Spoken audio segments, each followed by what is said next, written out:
Let me just make a few statements about the diversity of culture here in America. If you look at it from a historical point of view, look back to 1492 when Christopher Columbus discovered America, and followed on down to 1602, I believe, 1609, the Red Letter year when the first people began to arrive here, the first settlement in Jamestown. Now, we do have diversity today. We have diversity, we have various cultures, we have various people here, we have various ideas, we have various ways of doing things. And some people might ask the question, well, we have these people. America is a country of wealth, a country of advanced technology, a country of worldwide influence, a country who almost dominates the world ideas, and we still say we have problems. Well, historically, there are always problems in culture. If you look at Roman civilization, if you look at the Greeks, if you look back at early civilization, you had a period of rise, you had a period of falling. You had an apex when one country would be here, and then along come wars and various things, and the country lost its status. Well, what are some solutions? What are some things that we can do to solve some of these problems? Well, you look at me, you say, well, we have a black president. Does that solve any problem? No, it doesn't solve any problems. It shows that we have advanced from where we were to another stage of acceptance in society with the diverse people. Now, I'm not going to say propose solutions as such because I'm not divine. I have no magic wand to solve any of these problems. If we look historically, when Jesus was here, he encountered the same thing. There was diversity of culture then. There were the Jews, the Gentiles, and various culture, and it was opposition. What can we do? I think if we were to just come together and begin to accept people as they are and not what we want to make them. Now, America right now has a dialogue going on about Muslims, about their faith. I believe that the Muslims have a right to have their faith the same way Americans. If you look historically, they have a rich heritage. Their basic of worship is 1,000 years old, and we have only have a civilization, only have a culture about 400 and some years old. What we have, basic, much of it come from them. We call out what we wanted and left what we didn't want. We call out what we wanted to suit our mythology of doing things, and we push the other aside. I think we should get a period of acceptance. No, I don't believe in the violent aspect of it, but if you look at American culture, we have been just as rude, just as barbaric as any other country. We talk about other countries, North Korea, how they treat the human rights. What did we have? We had slavery here. We had slavery. We had segregation. We had the school closing right down here in Farmville, mass resistance. And when did we get a panic? When did we become Sir Thomas utopia for the world. No, we don't have the answers for the world. We have some ways of helping to extend a better relationship, a good relationship, but we shouldn't go in with the big hand theory that we are the policemen of the world. We should respect other nations, smaller nations. We should respect what they believe. We should respect their faith. We should respect their religion, and not be so interested in the oil and gold of other countries. Now, I look at Iraq. We went over to Iraq. This is my personal feeling. I think history will bear me out. Saddam, we went over there. We had no reason to invade. He wasn't a threat, was a former ally with us. Well, we've been wanting the oil, we've been wanting the black gold for a long time. What did we do? Go in and rape the people, kill the people, the civilian, get the oil. Halliburton set up a mass business there that almost controls the monetary aspect of our economy. Killed a man, assassinated him, left out of there, and said he didn't have a right. That's a sovereign country. That's a sovereign country. We are a sovereign country. If we advocate that no one can tell us anything, why would we go to a sovereign country and assassinate the leader? When we had slaves, we did the same thing. Why are we in Afghanistan? We are slaughtering people over there. We are killing people. We are there because of the resources. Resources. Gold, silver, diamond. And after we have slaughtered and humiliated those people, what are we going to do? We're going to begin to reap the harvest from the soil. Well, as we look at the present day struggle, look at the Tea Party, look at a new day, a black president. We look at a different day. With the new president in, we have a lot of people who have changed their ideas towards the minority group. Now, some people have internalized the idea that minorities are inferior. They have internalized the idea that I'm better than you because of who I am, because of the texture of my skin. Now let me give you a context to speak from. If we look historically at history, some of our greatest philosophers, some of our greatest scientists were men of color. Take Imhotep, Akhenaten. They were black men. You take when the Jews were down in Babylonian, down in Egypt, the Pharaohs and the Ramses were all dark-skinned people. Matter of fact, Cleopatra was a person of color. And as we look at today, we have a division, even though the Emancipation Proclamation has been signed. We have been far removed from that day of war between the North and South with guns and cannons and sinking of ships. We still have a verbal war that is raging, north and south, east and west. Well, we are not firing guns, ammunition as such on the battlefield, there's a battlefield in the Congress.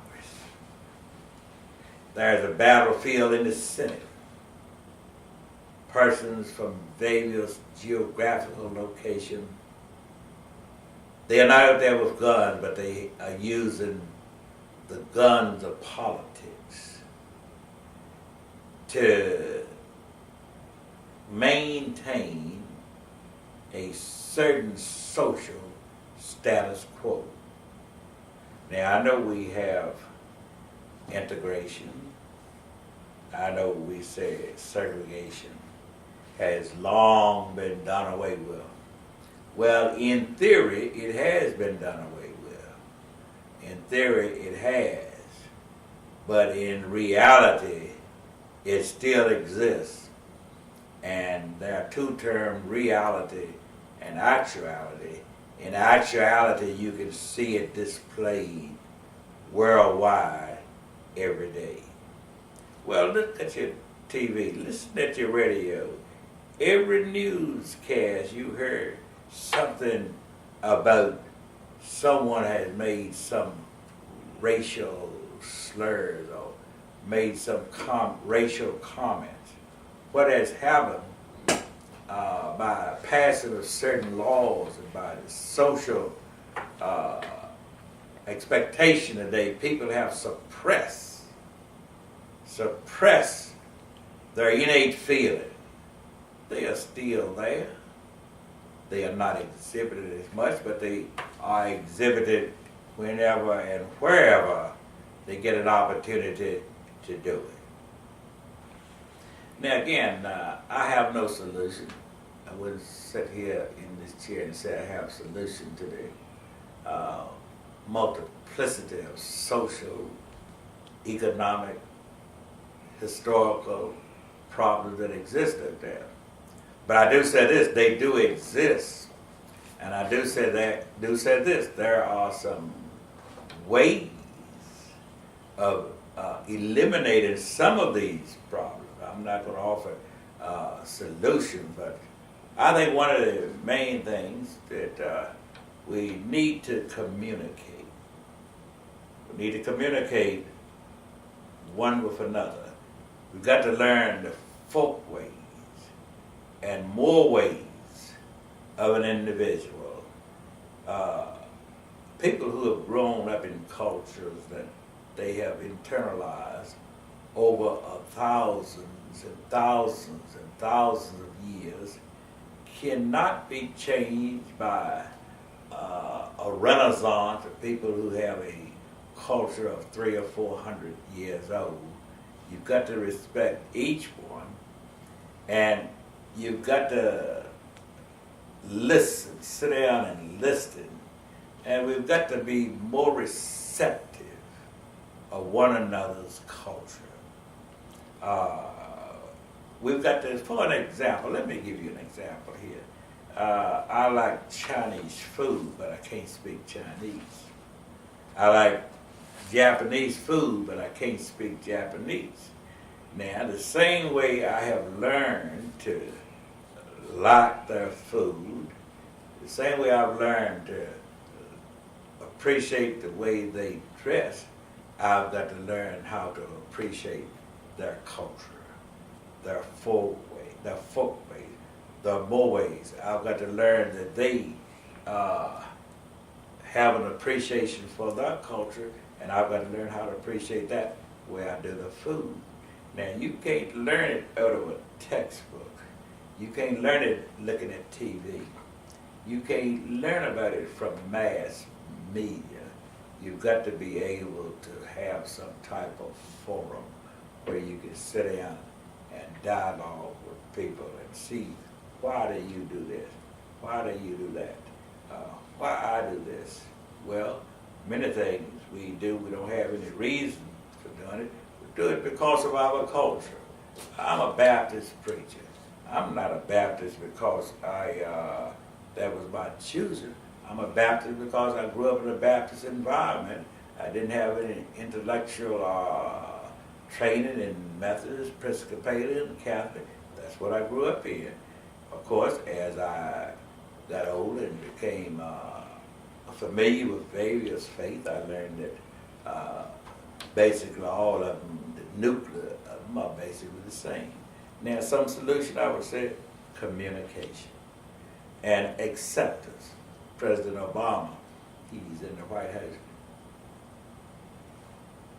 Don't look at him as a black president. Look at him as a president who happens to be black.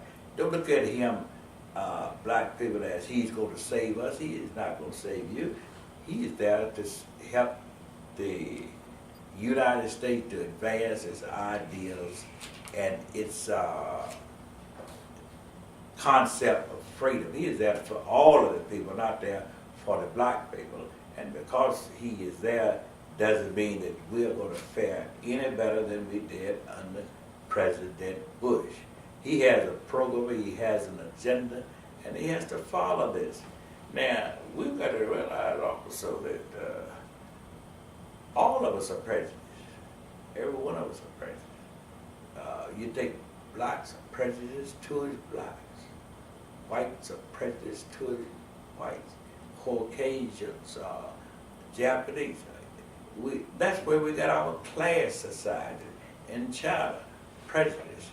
If you were in one mode, you never was able to move out. But until we can get to a point where there is some type of dialogue, some type of communication, and we can break down that idea of class, that money, economics, and our family ties make us, we're going to always feel that we are superior. In other words, we live in a society where the big fish eat up the little fish, and where only the strong will survive. I don't believe in Darwin, but there's a lot to that. The rich getting richer, the poor getting poorer. And things, the more they change, the more they remain the same. We talk about all these programs for this and programs for that, but when we get to the end of the road, we're right where we are. Let us look at biblical history. And let me move you back to creation. The Bible states that in the beginning, God created the heaven and earth. Well, in that creation, he placed man in the Garden of Eden. He placed him there, gave him charge over a divine, righteous man, created by an omnipotent, omniscient, and omnipresent God. A righteous, holy man was placed there in the garden to attend the garden, a place of paradise, crystal lakes, crystal ponds, animals that were tamed. And he placed him there and he gave him a helpmate. Gave him a helpmate by the way of Eve and told him to stay there. You have dominion over him. And look at what he did. He made man a little lower than the angel, a little higher than the what? Animals. A little high and a little lower. And God was so interested in the growth and development, the spiritual nature of man, he created him in his own image. His own image. Man is rational. And I believe God is rational because anybody who could draw up a plan for this world and keep it operating the way he does, he has to be a rational God. But here's the key thing. He placed man there, divine, righteous man, put him in there, but he gave him a choice. He said, now look, you can eat of all this fruit here, but there's one tree don't partake of. Well, Adam stayed there and continued to tend the garden, continued to be active, and continued to romance with the God's divine creation. But what happened? That choice He says, see, if he had not given man a choice, he would have been God controlled. He gave him a choice. And man lived in peace and happiness. But when man decided, I'm going to not obey God, I'm going to try another choice and ate of the fruit, what did that do? Separated him from what? God. He became estranged. And ever since that day, man became estranged from God. He had been estranged from his fellow man. And the only way we talk about peace, as long as we have man here, and we will have him according to the Bible until the end of time, long as we have man and various ideas, we have individualism. We have people, 100 people, and 100 people have 100 different minds. You have 100 different individuals. You have 100 different leaders. You have 100 different messiahs. You're going to have conflict. Wherever one or two exist, you have conflict. And we may talk about peace. We may talk about resolving these things. We will only resolve them for periods of time, and the conflict is going to come again. Well, God sent his son to reestablish that divine relationship with himself. Well, we have a choice. He died on the cross, he rose, we know this story, and what happened? He redeemed us through his blood, he paid the price, but we still have a choice. Some will accept, some will not. That's why he said, broad is the way that leads to hell, narrow is the way that leads to heaven. You have a choice. We have a choice. And as long as we have a choice, we will have conflict. So there is going to be conflict. And there's no other way out. There will never be a Sir Thomas More utopia, a glorious paradise here on earth. So to be or not to be is the question. Tell me not in mournful numbers, life is but an empty dream, for the soul is dead to slumber. Dust thou art, to dust returnest, was not spoken of the soul, but to act of each tomorrow find us further than today. Towards the cause of unity, solidarity, peace on earth, goodwill to all men. Let me sum my dialogue up this way. I believe that earthly humanity, that there will always be conflict here on earth, differences of opinion, differences in the methodology of trying to do and achieve. However, underline, however, as a Baptist minister, one who believes in a divine God, a divine personality that created heaven and earth, I believe that there is going to come a day when the teachings and the ministry of that Jesus, divine God, I believe that there's going to come a divine transformation at the end of time, at the end of the earth. A divine transformation is going to take place, and there is going to be universal peace, universal joy, universal solidarity among all mankind, whether he is Jew, Gentile, Greek, Italian, Roman, or black. We are all going to be able to sit down at the same table with the same hopes and aspirations, worshiping one God, the Creator. And we will all be brothers and sisters together, where there will be no race, and there will be no conflict. Every day will be a day of peace, joy, love, old things, old conflicts will have passed away. A new day, a new order, and a new earth will have come to pass. The Bible says, behold, all old things have passed away. And I saw a new heaven and a new earth coming down from heaven. And that is the divine transformation that takes place.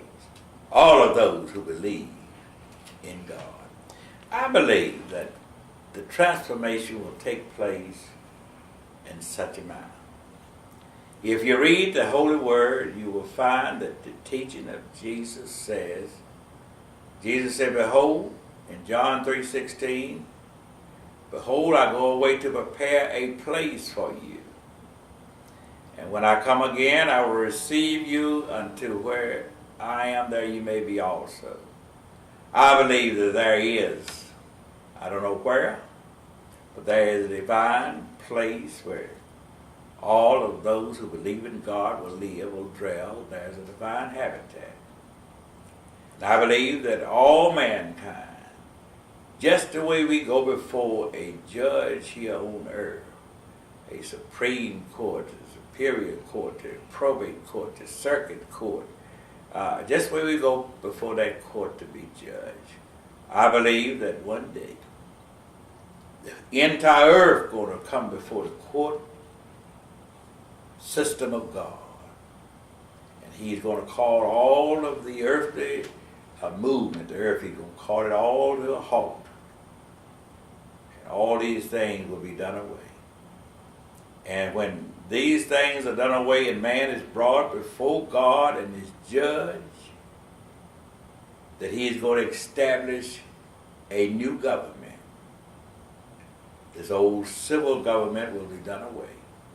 And there will be a divine government established, ruled by the saints of God.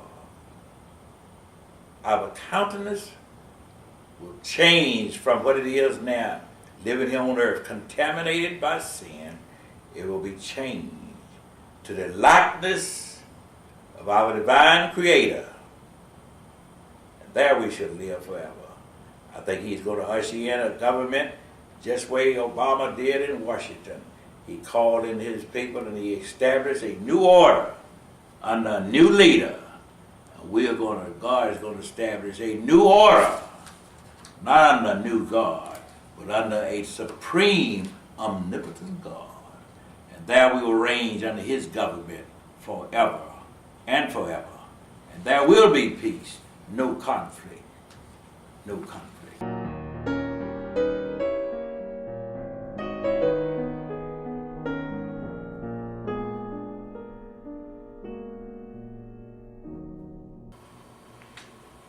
I'm Paul McDaniel, Lynchburg, Virginia. Been here all my life, born, raised. I'm married, have 3 children, 3 grandchildren, and I run a business. I'm a mortgage broker. I also do life and health insurance and investments. I've been doing this for 25 years. So I've been in the South, in Lynchburg, Virginia all my life. Don't have a desire to go anywhere else. Have had many opportunities. Didn't interest me. Angel asked me to talk about the North and South conflict as I see it. And this has always been a conflict since I was brought up. Of course, I am right next door to Appomattox, where the surrender ground was, where Lee had to surrender to Grant. And it has always been a bone of contention for us Southerners, I guess. But at any rate, in my views, the North and South conflicts, typically, especially in my business, I see it all the time, the strain, I guess you would have between the Southerners versus the Northerners is the fact that Northerners are so much different than we are here. Number one, they are very much more aggressive, very much more fast-paced lifestyle, a little bit more arrogant in my opinion, quite a bit more out for themselves, behavioral-wise, don't have the manners we do down in the South, and don't have the caring of other people that we do down here. Everything is about we want something if we do something. We expect something. My wife has a sister who is married to a northerner for the last several years. And the differences are abundantly clear by just dealing and talking to him. He referenced to my wife not too long ago when she was talking to him about, I did it because I wanted to do it. I did it because I didn't expect anything out of it. I just wanted to do it. And he said, well, we don't operate that way. He's from New York. He said, I don't do anything, and nobody up there does, unless we expect something to get something out of it in return. And she was taken back by that and very upset still to this day, because that's not the way we are down in the South. Very much more laid back, and you do try to help your neighbor. And a lot of people still believe in the Christian background and go to church, and I'm not saying they don't up north, but it seems to be more of a lifestyle down in this area. When we see people come down from the north, we go, oh my gosh, here we go. We're going to have to deal with them. And you expect the pushiness. And if you don't find it and you see someone who's not like that, you're taken back, because most of them seem to be a whole lot more pushy. They're looking for a deal. They come down here and want to buy property because it's such a good buy compared to what they're accustomed to up north. You can get a whole lot more for less money. They come down here, I think, to want to get away from the stuff that I'm talking about. The other people, the fast-paced life, the pushiness, the arrogance, the type of things that we just do not have in Virginia. And in my opinion, it's a blessing to have been able to be born and raised in the South and not have to put up with this.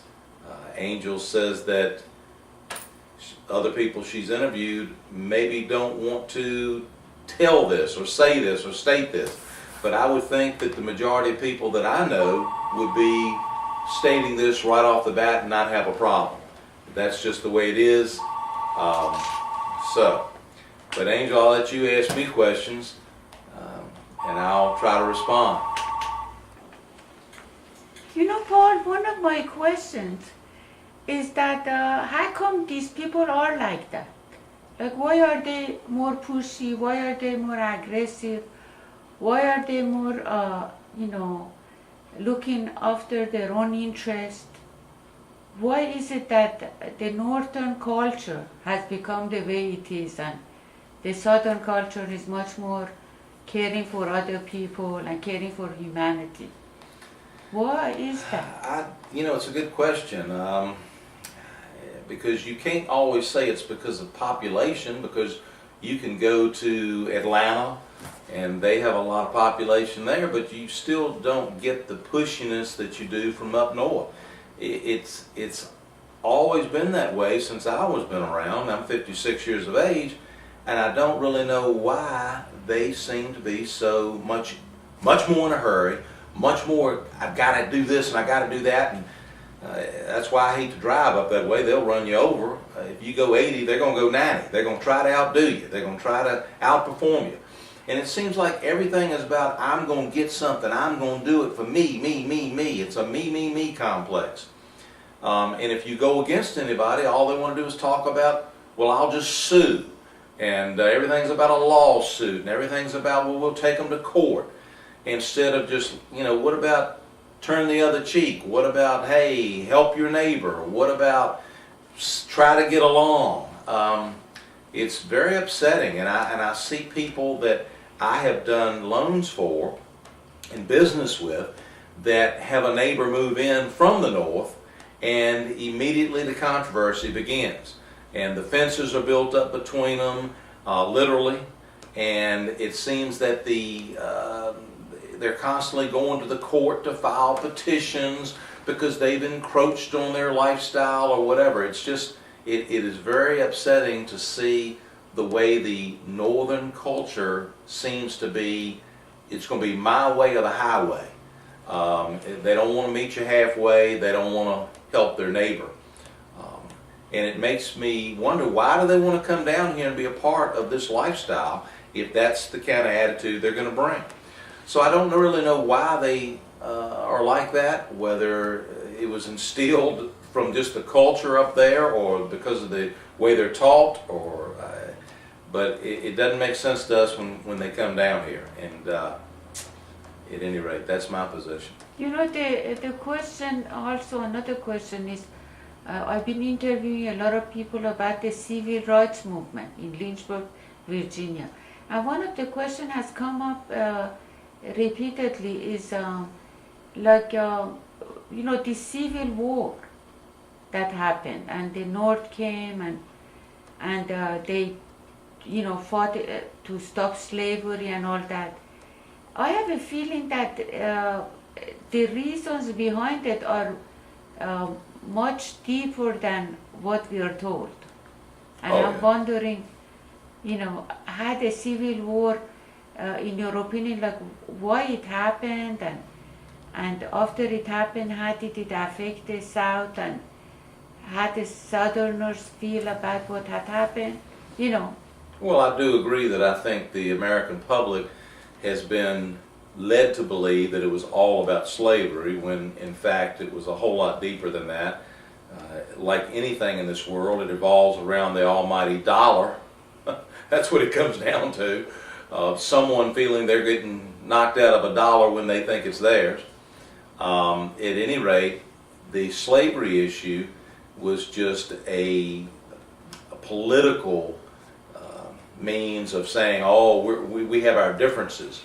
And because the Southerners had the majority of the larger farms, and they had to have workers, and they hired, or had slaves, I should say, whether they were getting paid anything or not, but they had slaves in order to work the farms.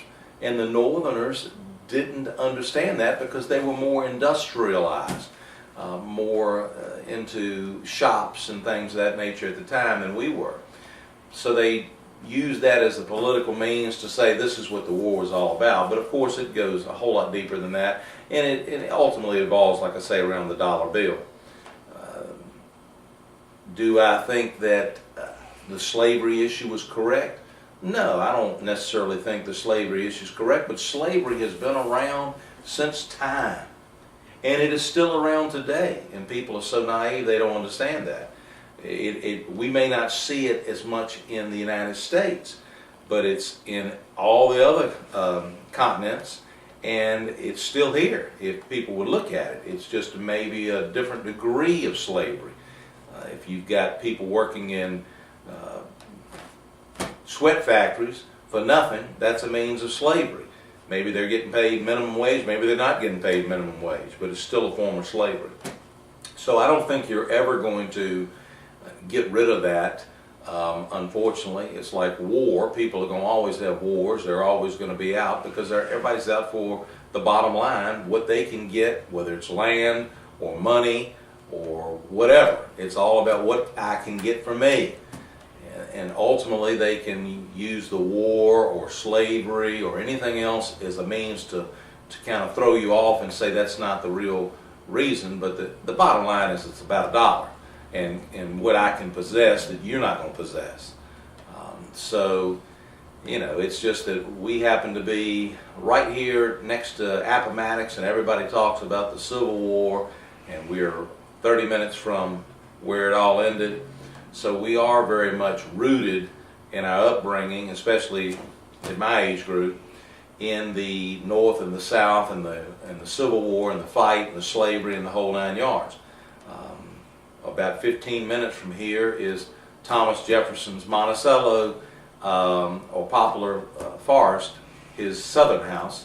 Monticello is about an hour away in Charlottesville area, but he was known for slaves, and even supposedly had an affair with a slave, but that was common down here.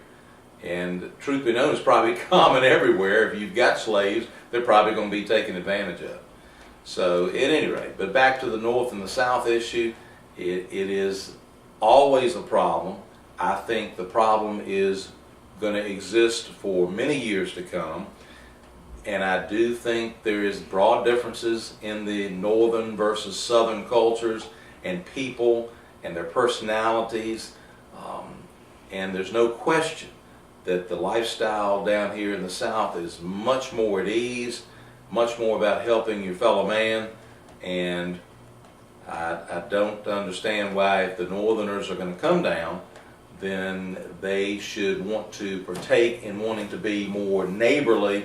And I'm not saying that all of them are not that way, but many of them get down here and still want to practice the same northern styles, and that's what creates the uproar with their neighbors here.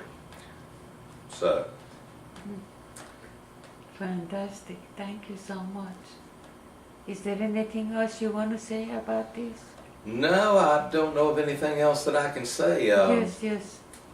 I just think that that's the way it is in, Yes. in the South.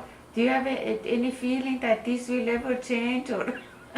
I don't think it's going to change for many years to come, until I guess more and more of the Northerners and the Southerners marry and mix and they move down here, and then eventually you won't be able to tell North from the South, or black from white, or Yes. red from yellow. It'll all be mixed together. Yes. But it's going to take a long time before those stigmas get Yes. away. I mean, Yes, that's just yes. the way it is. Yes. I guess we're in the South are considered more racist than the Northerners because of the black-white issues, and maybe that's the case. I know when I went to high school, my junior and senior years were the first years that they actually integrated the schools here, with the black schools coming into the white. In the first year, we had riot police in the hallways to prevent the fights and whatnot. And it was an interesting experience, learning and growing in that environment. I still think everybody has racial tendencies. Anybody that says that they don't is, in my opinion, not telling the truth. It's just to what degree that you, I guess, are around it, and at what degree you live by that principle. I know my father was a whole lot more that way than I am. I mean, because he grew up in an era that, whites and blacks just didn't mix. And it's still that way down here, and it's probably that way to the, some degree in the North as well. So, yeah, I just don't see anything changing, but very slowly. Yes, and also, why is it this racism? Like, how did it all happen? Did it happen because, they brought the slaves here, they stole the black and brought them here, and they became slave, and was it due to that, or is it due to some other thing? What is this? I think it had a lot to do with slaves were, of course, considered less of humans. Okay. And less intelligent, of course, and I think it just broadened from, even when they got their freedom, people were upset about it from the South, and I think they have always felt that anyone other than a white individual was less intelligent and less of a human being, if you will.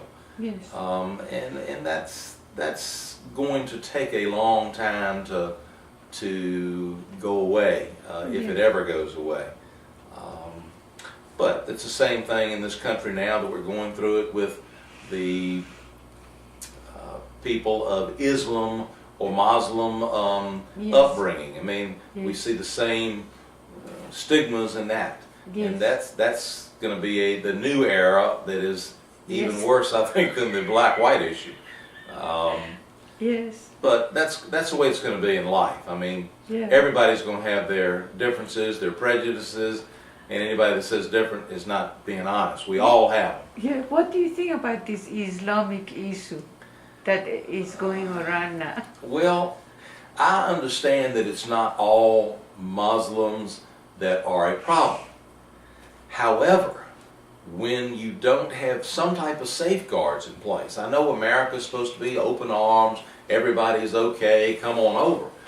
But we've opened up Pandora's box so much, there's so much hatred in the world, and unfortunately, a lot of it is due to our government and its stand on certain issues.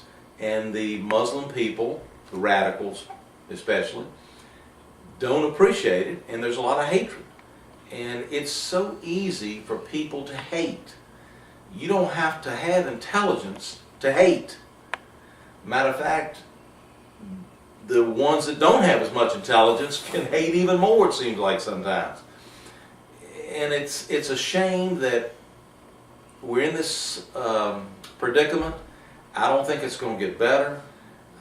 I think we've opened up and put our foot in our mouths in a lot of positions. We've gone to countries that we probably shouldn't have gone to. We have done things and said things and that we probably shouldn't. Yes, we are a superpower. Maybe not as much as we used to be. But for us to sit and tell people, we have nuclear weapons, but you can't have them, I think is very arrogant. That's like somebody on a playground saying, we can play on the swing and you can't. Why do we have that power to tell somebody they can't have it? Yes, in the wrong hands it could be a disaster. In the wrong hands in somebody in the United States it could be a disaster. I consider myself probably more of a conservative individual, maybe more so Republican than Democrat. Usually try to vote for the man. Definitely conservative, not liberal by any means, and I think that's from my southern upbringing as well. But I have very mixed views on how we think we get off on being able to tell other countries what you can do and what you can have when we have and do what we want to do. And I think that has caused a lot of strife, going to war in wars that we shouldn't have gone in. And in my opinion, if you're going to go to war and you're going to fight, then go to win. And don't have rules. There shouldn't be any stinking rules when it comes to war, right? There's no rules for the terrorists. So if you're going to go to war, make it quick, make it over, state your point, do what you got to do and be done with. And eliminate losing lives. If it means dropping a stinking bomb, drop one and get it over with. Instead of the slow process of never being able to win and killing American people that shouldn't have to die, or anybody for that matter. So it's going to take a lot of time for this world to change. Do I think it's going to change for the better? Unfortunately not. I think it's going to get worse and worse until it's time for this world to end. And when that happens, I just hope it happens swiftly, and we'll see if what I've been raised with the Bible will come true, that. Could you talk about that a little, about the Bible and Well, what the Bible says and your denomination? I've been raised a Baptist. My father was a Methodist. My mother was a Baptist. So I went to the Baptist church right on the same street that my mom took us. And my dad went across town because he was raised up as a Methodist. Pretty close to being the same thing, if you will. Definitely some differences, but still Christian faith. I think the South is very much engrossed in its upbringing in Christian faith, and I am glad that I was brought up that way. I think it instills principles of loving your neighbor. I think it instills principles of right and wrong, and I think that is the whole trouble with the country today and the children today and the school system today. Why is it going to pot? Because there is no morals being taught. Not at home from the parents to the kids, for the most part. Not in the school system. There's no discipline taught. There's no Bible taught. When I was in elementary school, we had to recite the 23rd Psalm and Pledge of Allegiance before each school day. That would be unheard of today. There's no discipline. When I was brought up, you'd be called down to the coach's office and they'd say, drop them, and you drop your pants and they take a sawed-off drilled bat and just whip your butt. And it gave you a new lease on life. And I think it ought to be brought back. If they're not going to get the discipline at school, at their home, then they've got to get it somewhere. But no, we don't want them to have any discipline at school. And if they don't get it at home, they don't get any Christian values or love thy neighbor or morals or why they shouldn't cheat or why they shouldn't steal. It's terrible.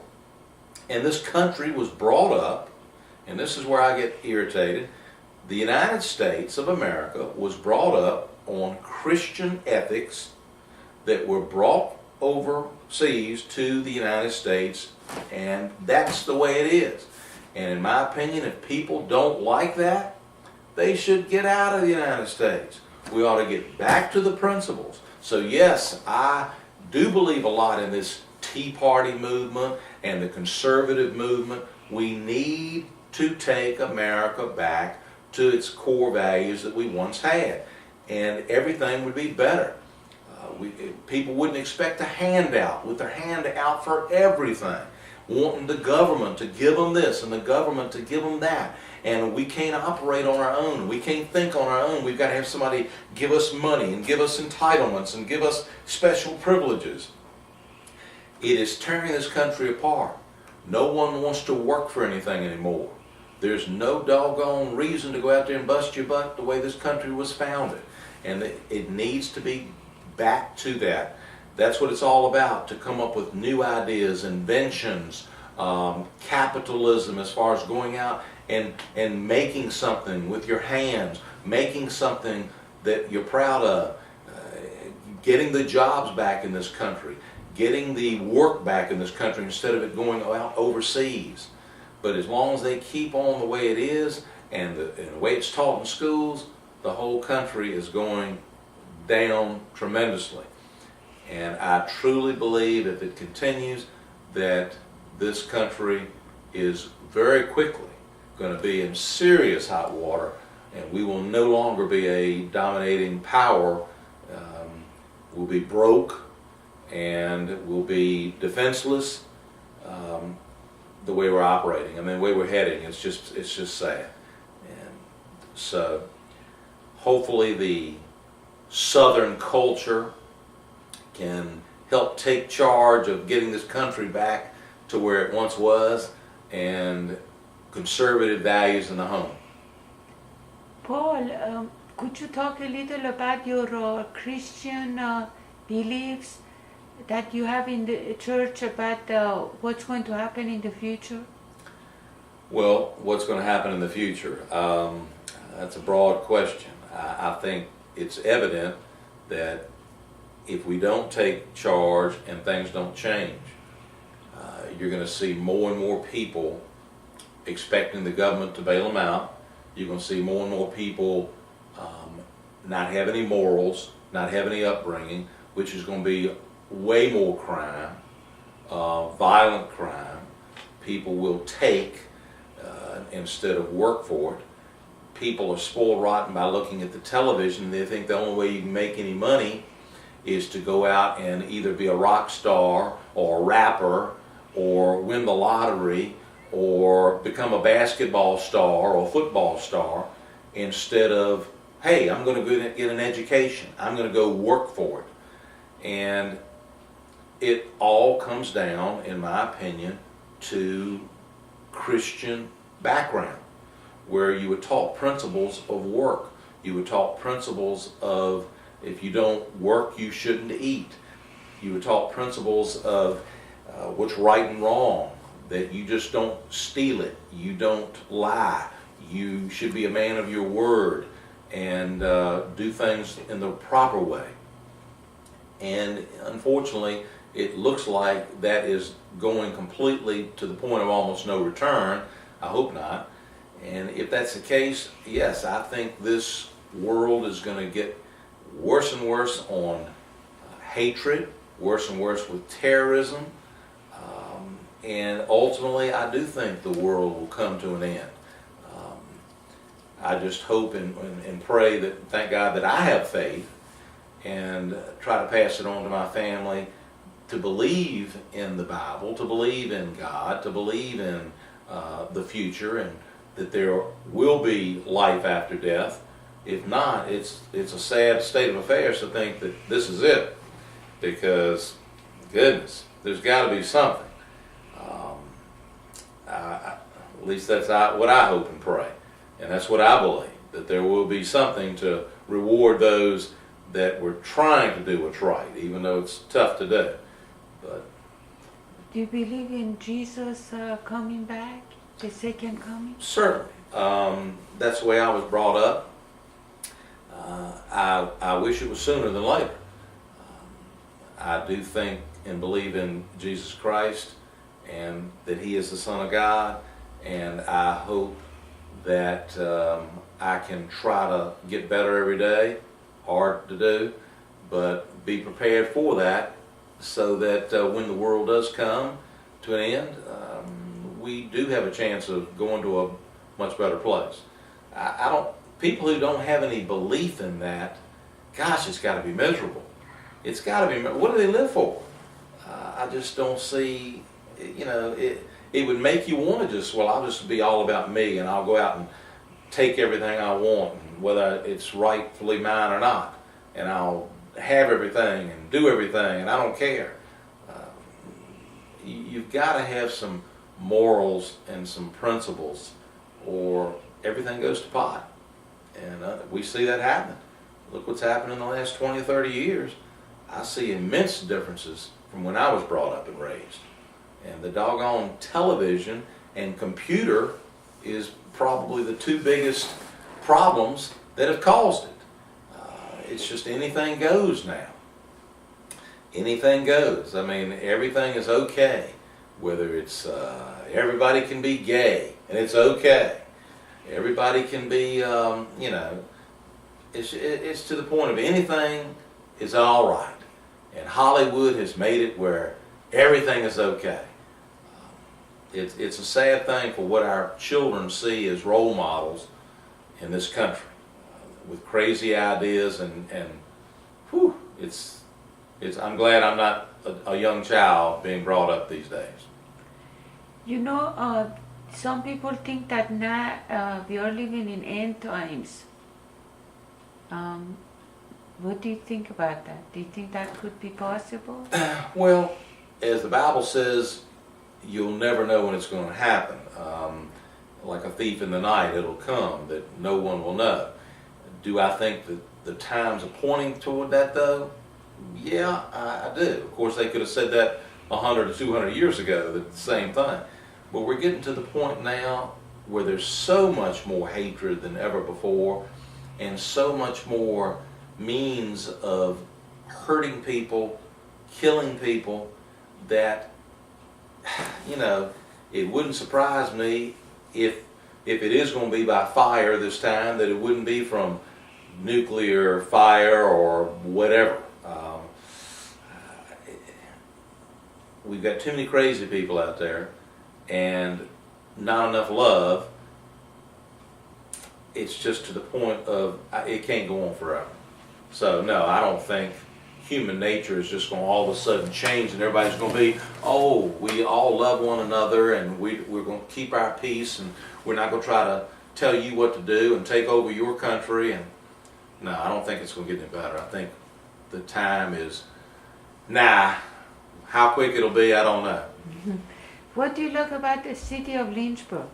Lynchburg. I've been here all my life. I've had a chance to be in other areas. I worked for a large corporation in my beginning years, and had the chance to go to the north, to where their home office was in New York. It didn't interest me. I went there a few times, did not like it. Was amazed that you could jog down the street and people would yell at you that didn't even know you and cuss you. And every street corner had porno shops, and you know, I was just taken back. I guess I'm so naive because brought in the South, we just don't have it, and we don't want that stuff. If that's progress, no thank you. And I don't think you would run down the street here jogging and have everybody in the world tell you off and cuss you that didn't know you. That's just not the way it is. But that was back in the 70s that I saw that occurring, and that didn't interest me. And that was one reason why I made a career change. I didn't want to move to another area and get away from this lifestyle. So don't need to be in a big city. Would rather have the slower paced life, even though Lynchburg has gotten to be extremely big in the last 20 years. But this is big enough for me. How old are your children? How old are my children? I've got, my youngest is now 18, and she's in college. I've got a 24-year-old who's married with a daughter, and she's in college. And I've got a son who's 37, and he has 2 children, and he has he's been to college and has 2 masters, and doing very well. Where does he live? In Lynchburg? Everybody lives in Lynchburg. You know, everybody talks about, I'm getting the heck away from here, but all of them seem to come back because they can't find the grass any greener. Yes. So, you know, that's the way I was. Didn't really have an interest in going anywhere else. Yes. Well, thank you so much for the interview. Sure. And sharing your feelings and thoughts. Thank you. Okay, thank you. Anything else you want to say? No, I think you've asked everything I can say. Okay, thank you. Thank Bye. you.